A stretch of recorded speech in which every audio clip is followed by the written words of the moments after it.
Good morning, my dear children. I welcome you all for today's class. Today, I am going to take up the poem Geography Lesson, which is written by Brian Patton. Before moving into the poem, we should know something about the poet. Brian Patton was born in 1946 in Liverpool, England. He is a popular poet and performer and a children's author. His poems are about the richness of life and imagination. His collections of poetry include Gargling with Jelly and Thawing Frozen Frogs. Geography Lesson is a poem about the valuable lessons the speaker learned from the unfulfilled dreams of travel that his geography teacher had. First of all, I will discuss the title of the poem Geography Lesson, which is composed by Brian Patton. The geography lesson is about the poet's geography teacher who always dreamt of visiting different places but could never make it. When the poet was a student years ago, he had a teacher who used to tell his students of his dream to sail to places that he had only heard in maps. The teacher was a poor man and he could never sail to his dream places. He died unexpectedly and all his dreams were shattered into pieces. This beautiful planet called the Earth holds many marvelous things, and one must sail across to appreciate the beauty of the nature that holds for us. After the teacher's death, the poet went to all those places that the teacher longed to visit. Hence, we can say that the title is suitable. In this poem, Geography Lesson, the poet remarks and remembers his old geography teacher. Okay, now let us discuss the first stanza. Our teacher told us one day he would leave and sail across a warm blue sea to places he had only known from maps and all his life had longed to be. Here, he would leave, which means he would leave the school. He would leave the school. And long to be, which means wished to be. In this stanza, the poet says that his teacher had a long cherished dream of traveling far and wide to explore the earth. For this, the teacher was ready to spend his entire life. For what? For exploration. For exploring the world. Exploring the whole world. His teacher had planned to explore the geographic locations of the earth by warm waters following the map. The poem revolves around the dream of a teacher who always wanted to visit different places and sail around the world. The teacher loves the aroma of new places. Clear? Okay, now let us move into the next stanza. The house he lived in was narrow and grey, but in his mind's eye he could see sweet-scented jasmine clinging to the walls and green leaves burning on an orange tree. Here, in his mind's eye, which means in his imagination. In whose imagination? The teacher's imagination. Clinging to the walls, which means creeping to the walls, and burning, leaves burning on an orange tree. Here, burning means showing brightly. So, in this stanza, the poet describes the dwelling place of his teacher. The teacher lived in a house, in a small house which was narrow and grey. But he would imagine himself that the walls of the house was covered with the sweet-scented jasmine creeping by. But what happened in the reality? There was nothing like that. No jasmine creeping on the walls. The teacher was a poor man and lived in an ordinary house, but he dreamt of many things on this beautiful earth which he could never fulfill. Okay, now we'll move towards the third stanza. He spoke of the lands he longed to visit, where it was never drab or cold. I couldn't understand why he never left, and shook off the school's stranglehold. Here, drab means dull. Shook off means broke away from. And stranglehold, which means complete control. So, in the stanza, the poet says that when the poet was a student, he had a wonderful teacher. He had a wonderful teacher who had covered his classrooms with maps and always said that when he would retire from the school, the teacher would go to certain places on these maps. That is why this poem is called a geography lesson. His teacher used to say of his dreams to sail to places that he had heard only in maps. He loves to visit those places which was not dim or cold, means to say that he loves to visit those places having warm sunshine. The poet could never understand when his teacher was so charmed and enchanted by the beautiful places on the maps, or he never went there and only talked about his dreams.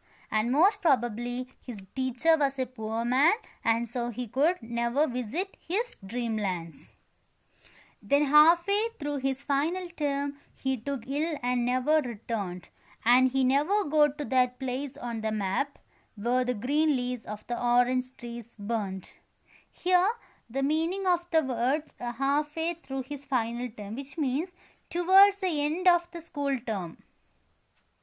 So, in this stanza, the poet talks about during the middle of the final term, his teacher got sick. His geography teacher got sick and he never returned back. Most probably, he died due to his illness, and expectedly his dreams were never accomplished to sail across the places on the maps and explore them. His dreams remained a dream even after as he was no more. He dreamt of visiting places with green leaves and orange trees, but it was all in vain, as he could not visit those places during his lifetime. The maps were redrawn on the classroom wall. His name was forgotten, it faded away. But a lesson he never knew he taught is with me to this day. In this stanza, it talks about when his teacher had expired and after his death. Another teacher came to the classroom, and that time all the maps which the previous teacher had drawn was redrawn by the new teacher. So on the walls of the classroom, everyone forgot the name of the previous teacher after his death, and slowly his name was faded away. No one remembered him. But the poet says that the passionate teaching of his teacher recorded the wonderful places on this beautiful earth left an impression in the mind of the poet. His teacher was a man who felt passion for the subject he taught, but his dreams were not fulfilled. So after his death, the poet visited all those places which the teacher wanted to visit. Okay, now we'll move on to the last stanza. I travel to where the green leaves burn, to where the ocean's grass clear and blue, to all those places my teacher taught me to love, but which he never knew. Here, the meaning of the words green leaves burn, which refers the leaves turning yellow due to heat. And ocean's glass. Ocean's glass, clear and blue, refers the ocean water which is crystal clear. So in this stanza, the poet says that the teacher had taught the children to love the places they studied during the geography lesson and also inspired them to travel and not just live in a world of longing and dreams. All those places which the teacher knew. Here, the meaning of the word knew means to visit. To visit or to see. So, all those places which the teacher knew, which means to visit, only on the maps which the poet visited, shows that even the poet loved those places. He visited the places. The poet visited the places with the green leaves burnt. Oceans, glass, clear and blue. All those places which was taught by his teacher and his teacher had longed to visit. Finally, the poet could accomplish the dream of his teacher. This poem shows that the great impression of the poet's teacher, that is what he did or said in the class to his students. His words or actions tells us about him as a person who had a beautiful dream which could not be accomplished. But it had created an impact on a poet's mind.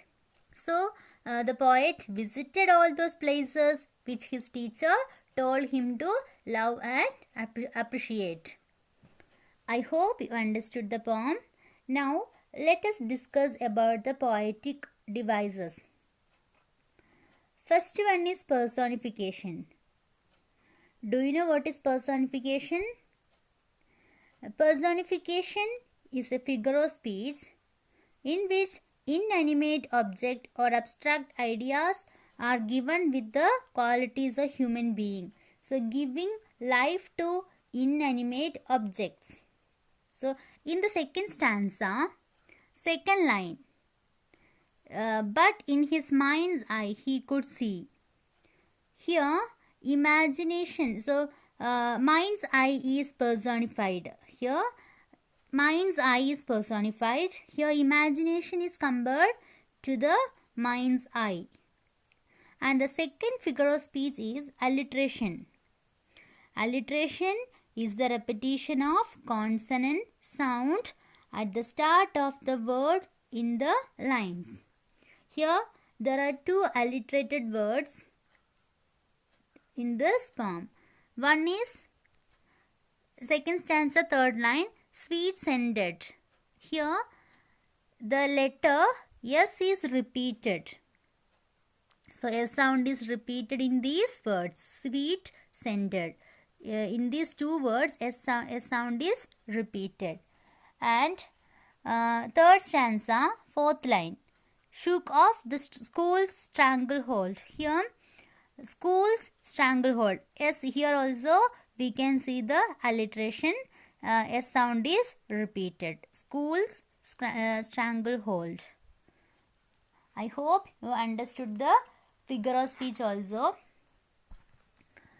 My dear students, please read the poem 2 times and write down the question answers in your notebook neatly. Okay. So, not only writing question answers in your notebook, make sure that you study the poem. If you have any doubt, feel free to ask your doubts. Thank you.